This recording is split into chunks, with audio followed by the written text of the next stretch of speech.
রহমতের দান। আল্লাহর নবী মুসা আলাইহিস সালাম আল্লাহর কাছে দোয়া করে, ও আল্লাহ তুমি আমাকে জান্নাতে দিও। আল্লাহ বলে মুসা রে,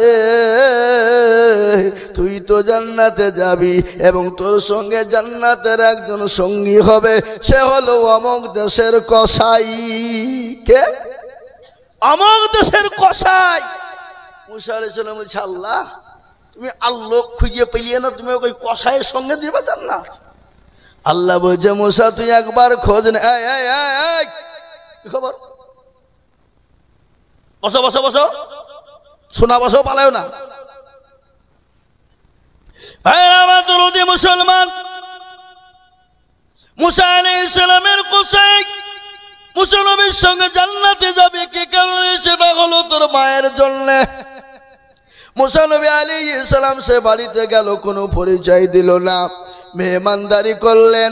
সে কসাই কিছু ভালো ভালো মাংস নিয়ে গেলেন, কসাইকে নিয়ে গিয়ে মুসা নবীকে আলাইহিস সালামকে খেতে দিলেন। মুসা নবী বলেন ও ভাই তুমি আমার সঙ্গে খাও। বলে আমি তো খাবো না। বলে কেন খাবে না? বলে আপনি খেয়ে নেন, আপনি মেহমান মানুষ, আমার দেরি আছে। বলে কি দেরি? বলে আমি তোমার আগে দেরি দেখব। বলে হুজুর গো, ওগো মেহমান সাহেব, আমার একজন মা আছে বৃদ্ধা, একবারে ফুটবলের মতো হয়ে গেছে, মা চলতে পারে না, মা উঠতে পারে না, মা বসতে পারে না। আমি মাকে সুন্দর করে গোসল করিয়ে দেব, আমার মাকে আমি নিজে চিবিয়ে চিবিয়ে খাবার মুখে তুলে দিব, আমার মা খাবে, তারপরে আমি খাবো। এরকম করে মুসা আলাইহিস সালাম দেখলেন। কিন্তু মুসার মা, কসাইয়ের মা হাতটা তুলে দিয়ে আল্লাহর কাছে বলছে আল্লাহ আমার সন্তানের উপর আমি এত খুশি হয়ে গেছি গো আল্লাহ, আমার সন্তানকে তুমি মুসা নবী আলাইহিস সালামের সঙ্গে কাল কিয়ামতের মাঠে তুমি জান্নাতি করে দিও। এ বাবা, মায়ের দোয়ায় সন্তান জান্নাতি হয়ে যায়। মায়ের দোয়াতে জীবনের সন্তান যদি একবার মা বদদোয়া করে দেয়, মাকে হাত তুলে দোয়া করতে হবে না বাবা, মায়ের হাত তোলা দরকার না। শব্দ যদি তোমার মা করে দেয়, তোমার জন্য জাহান্নাম অনিবার্য, তোমাকে দুনিয়াতে জীবনেও শান্তি পেতে হবে না। ওমা জান্নাতুকা ওয়া নারুকা, মায়ের দোয়ায় সন্তানের জান্নাত, মায়ের দোয়া জান্নাত, সন্তানের জান্নাত, এবং মায়ের দোয়াতে সন্তানের জাহান্নাম। আজকে আপনাদেরকে বলি, মা তোর সন্তানকে এতটাই ভালোবাসে, নিজের জীবন কেন দিয়ে দিতে পারে। ও মুসলমান গো, পৃথিবীর জমিনে এক ভাগ ভালোবাসা নিয়ে যদি মা জীবন দিতে পারে, আমার আল্লাহ যে বান্দাকে 99 গুণ ভালোবাসে, আছে না? 99 গুণ ভালোবাসে। বলেন তো আল্লাহ তার মায়ের থেকে আল্লাহ আমাদেরকে এত ভালোবাসে, তারপরও আমরা আল্লাহকে চিনি না, আমরা নবীকে চিনি না।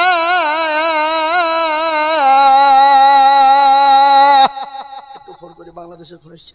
আসসালামু আলাইকুম ভাইজান। বলছিলাম ভাই আমার দুটো জালসা, একটা জালসা করে এসে আর একটা জালসাতে বক্তব্য দিচ্ছি, আমি বক্তব্য করে রাত্রে ফোন দিই। জি জি ঠিক আছে, ইনশাল্লাহ ইনশাল্লাহ। জি ও মুসলমান দরদি, আল্লাহ ওয়ালা নবীর প্রেমিকেরা, আল্লাহ যদি এতটা মানুষকে ভালোবাসে, কিন্তু সেই মুসলমান আল্লাহকে চিনে না, সেই মুসলমান নবীকে চিনে না, সেই মুসলমান রাসূল চিনে না, সে মুসলমান মসজিদ চিনে না, সে মুসলমান মাদ্রাসা চিনে না, সে মুসলমান কোরআন চিনে না, সে মুসলমান মসজিদে আজান হয় হাইয়া আলাস সালাহ, আর আমরা চায়ের দোকানে বসে বলি আমরা পারলাম না, ইমাম আর মুয়াজ্জিন তারা দুজনেই চালা। ঠিক কিনা জোরে বলুন, এই কথা ঠিক না বেঠিক জোরে বলুন। আজকে আমাদের দেশের লোক নামাজ পড়ে, কথা কন না কেন? নামাজ পড়ে না। আজকে হাজামপাড়া দিয়ে বলি যেতে এই গ্রামে জালসা এসছি, অন্য গ্রামের কথা বলতে গিয়ে মার খাবো নাকি? নাকি বলছেন? যদি আমি অন্যায় করি মারতে তো পারবেন না, কেন আমি আপনাদের মেহমান, নাকি বলছেন? বুঝছেন না, মারবেন নাকি?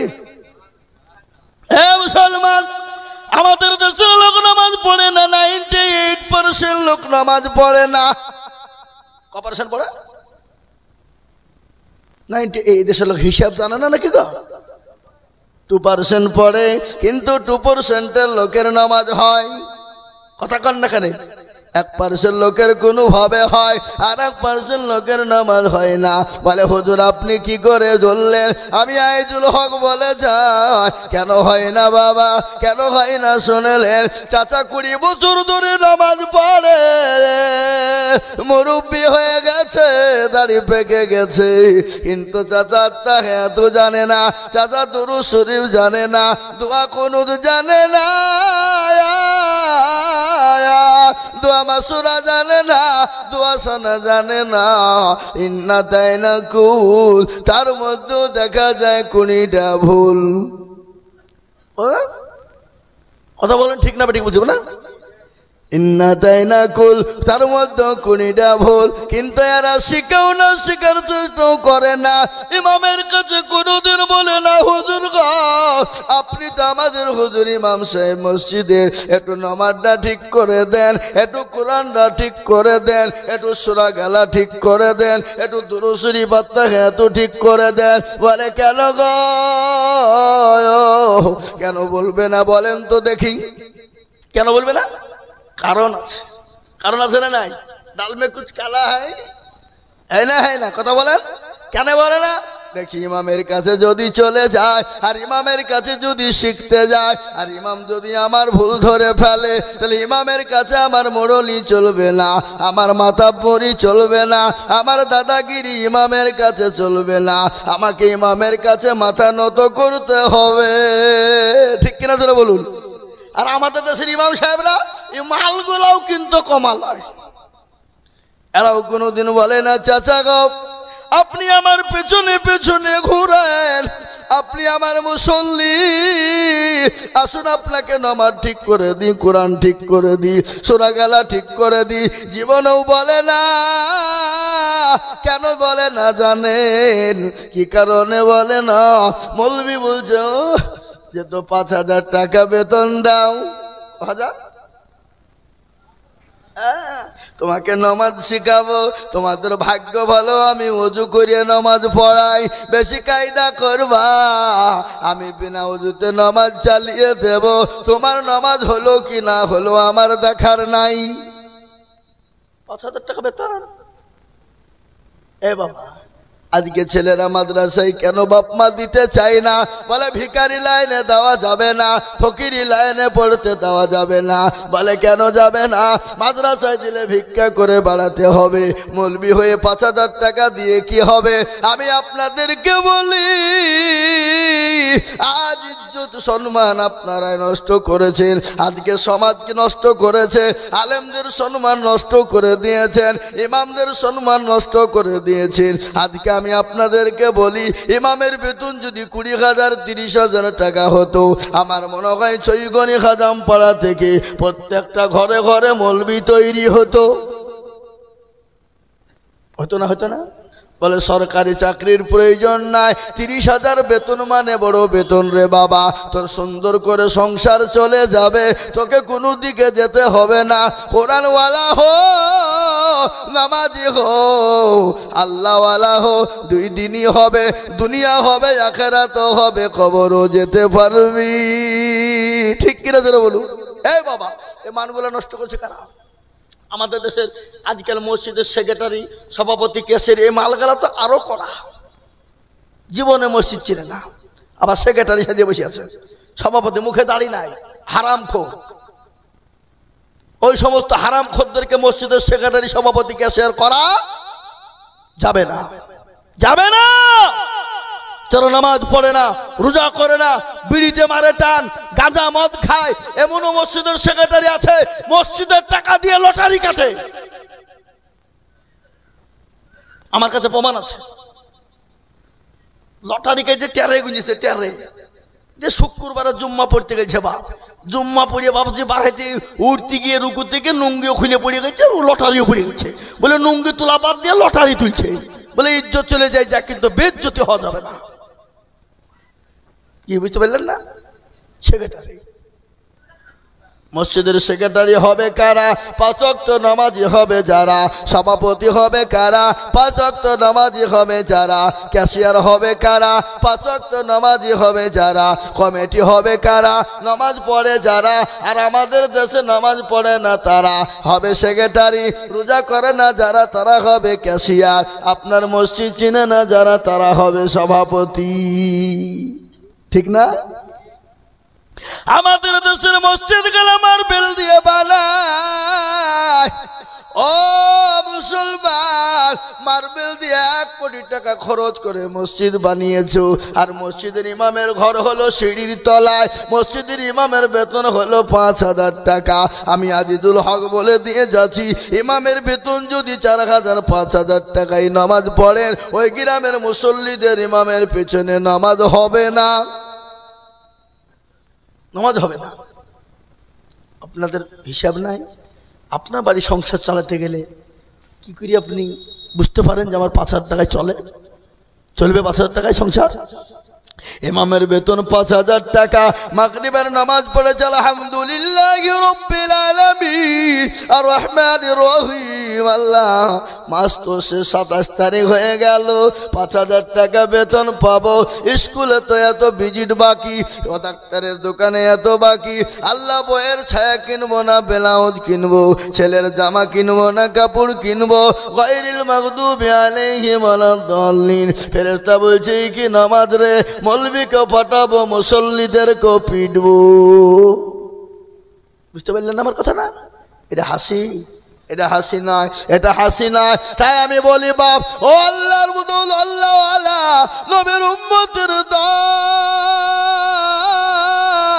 আমি আপনাদেরকে বলবো যে এখন যেমন এখন না কেন, আপনি 5 ওয়াক্ত নামাজি হয়ে যান। এই নামাজের জন্য দয়ার নবী, বিশ্ব নবী, আল্লাহর নবী, নবী মুহাম্মদুর রাসূলুল্লাহ সাল্লাল্লাহু তাআলা আলাইহি ওয়াসাল্লাম মায়েশার উপর মাথা দিয়ে শোয়া। আহ, কি মজা দেখলেন! নবীজি মায়েশার উপর মাথা দিয়ে শোয়া আছে।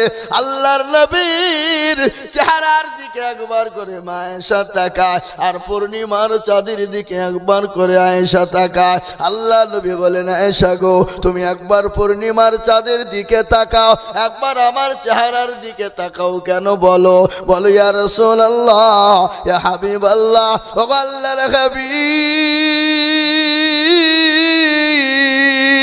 আমি আয়েশা পূর্ণিমা চাঁদের দিকে তাকাই, কিন্তু পূর্ণিমার চাঁদের কিন্তু কলঙ্কর দাগ আছে।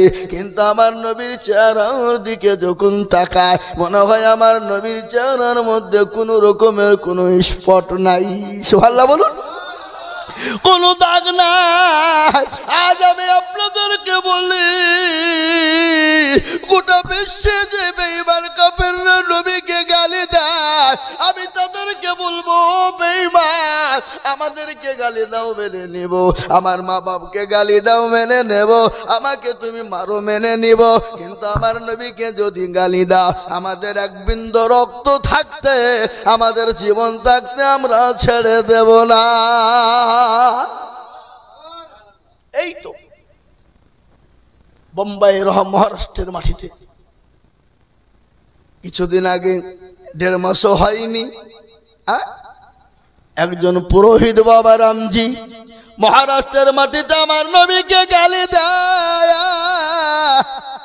গালি দেওয়ার কারণে আশিকে রাসূল মুসলমানেরা গজওয়ায়ে হিন্দ কাকে বলে, গোটা মহারাষ্ট্রকে জাম করে দিয়েছিল। তারা বলে দিয়েছে, শোনো, এরপরে যদি আমার নবীকে কেউ গালি দেয়, আমার নবীকে নিয়ে কুরুচিকর মন্তব্য করে, আমাদের এক বিন্দু রক্ত থাকতেও ছেড়ে দেব না। প্রয়োজন হলে মাথায় পতাকা বেঁধে আমরা মুসলমানেরা, প্রয়োজন হলে আমরা আমাদের জীবন দিয়ে দেব, কিন্তু আমরা কখনো আমরা নবীর অবমাননা সহ্য করব না।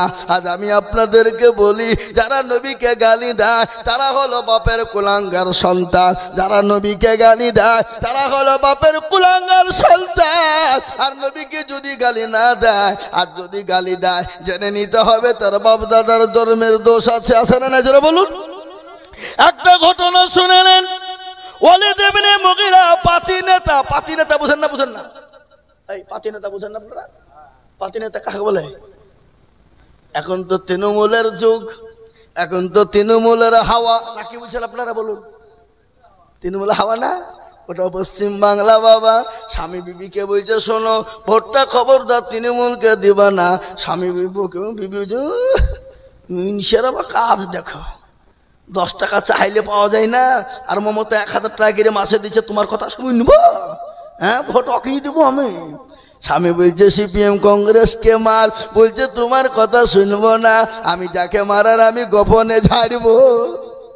1000 টাকা করে আপনার দিকে পাই না নাকি? এদিকে পায়? হ্যাঁ। এ বাবা, মমতা খালা বলেছে ভোট দিয়ে জিতাবা তো এবার 2000 টাকা করে বিধানসভায় পাবা। মেয়েদের তো আরো ভাবছে কলেজা বেরিয়ে গেল নাকি? হ্যাঁ, স্বামীকে বলেছে তোমার পাইতারা করো না, খুব দেখেছি 10 টাকা 20 টাকা তোমার কাছে ভ্যান ভ্যান করতে হয়েছে, এখন 2000 টাকা করে খালা দিবে, বিরাট ব্যাপার। কি বুঝলেন না? কিন্তু বাবজি ভুলিয়ে কিন্তু বোদের কাছে ধার নেবেন না টাকা, বিবিদের কাছ থেকে ধার টাকা নিয়েন না, ও আপনার কান খুঁটরি বের করে ফেলবে। কি বুঝলেন? ও আপনার 1000 টাকা পকেট থেকে নিয়ে নেবে, কোনো ব্যাপার নাই, কিন্তু ওর কাছ থেকে 500 টাকা আপনি না নিয়ে যতক্ষণ দেবেন ততক্ষণ ও লিতেই থাকবে, কিন্তু আবার ও টাকাটাও নেবে। কি বুঝতে পারলেন না আমার কথা না? হ্যাঁ, আল্লাহু আকবার। দরদি মুসলমান গো, ওয়ালিদ ইবনে মুগীরা আমার নবীকে গালি দেয়, আমার নবীর সাহাবাদের চোখগুলো মোটা মোটা হয়ে গেল। আর আমার নবী দয়ার নবী, বিশ্ব নবী, নবীদের নবী, রাহমাতুল লিল আলামিন। সুবহানাল্লাহ বলুন। আল্লাহর নবী, মায়ার নবী গো, আপনি নবী আমার জীবনের জীবন। আছে না? আল্লাহর নবী, মায়ার নবী গো, আপনি নবী আমার জীবনের জীবন। আপনি আমার জীবন সাথী, অন্ধকার কবরের বাতি, আপনি হলেন নির্দুনিয়ার ধন। আল্লাহর নবী, মায়ার নবী গো, আপনি নবী আমার জীবনের জীবন। আপনি উম্মতের জামি, আপনি রহমাতুল লিল আলামিন। আপনি উম্মতের জামিল, আপনি হলেন গুনাহগার উম্মতের আপনজন। আল্লাহর নবী, মায়ার নবী গো, আপনি নবী আমার জীবনের জীবন। আল্লাহর নবী, মায়ার নবী গো, আপনি নবী আমার জীবনের জীবন। আপনা দেখে মজে যা, ভাগ্যবতী হলেন খাদিজা, সব দিলেন জীবন যৌবন। আল্লাহর নবী, মায়ার নবী গো, আপনি নবী আমার জীবনের জীবন। ও মুসলমান দরদি, যিনি আমার নবী বিশ্ব নবী, তিনি 63 বছরের জিন্দেগি, জীবনেও কোনোদিন কাউকে গালি দেয় না, কোনোদিন কাউকে ধমক দেয় না, জীবনে কোনোদিন কাউকে মিথ্যা বলে না, জীবনে কোনোদিন কারো সঙ্গে খারাপ ব্যবহার করেনি। 63 বছরের জিন্দেগিতে জীবনেও কোনোদিন কারো সঙ্গে অন্যায় কথা বলেনি।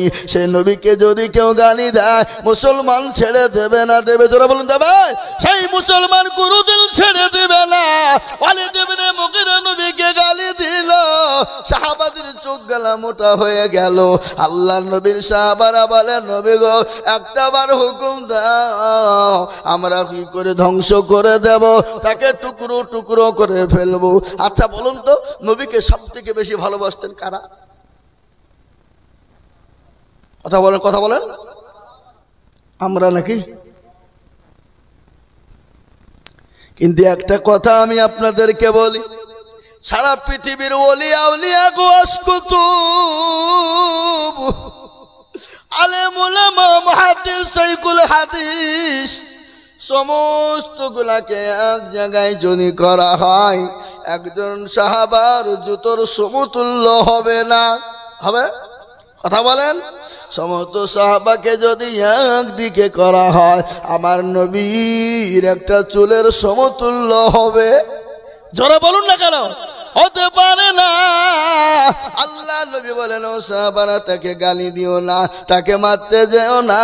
বলে কেন ইয়া রাসূলুল্লাহ? তোমরা খোঁজ নিয়ে দেখো ওয়ালিদ ইবনে মুগীরার জন্মের কোনো দোষ আছে? দেখো, খোঁজ নিয়ে দেখো। আচ্ছা বলুন তো, নবীর কথা সত্য না মিথ্যা? আরো জোরে বলুন, নবীর কথা সত্য না মিথ্যা? নবী বলে খবর না, ওয়ালিদ ইবনে মুগীরার জন্মের দোষ আছে, খবর নিয়ে দেখো জন্মের কোনো গন্ডগোল আছে।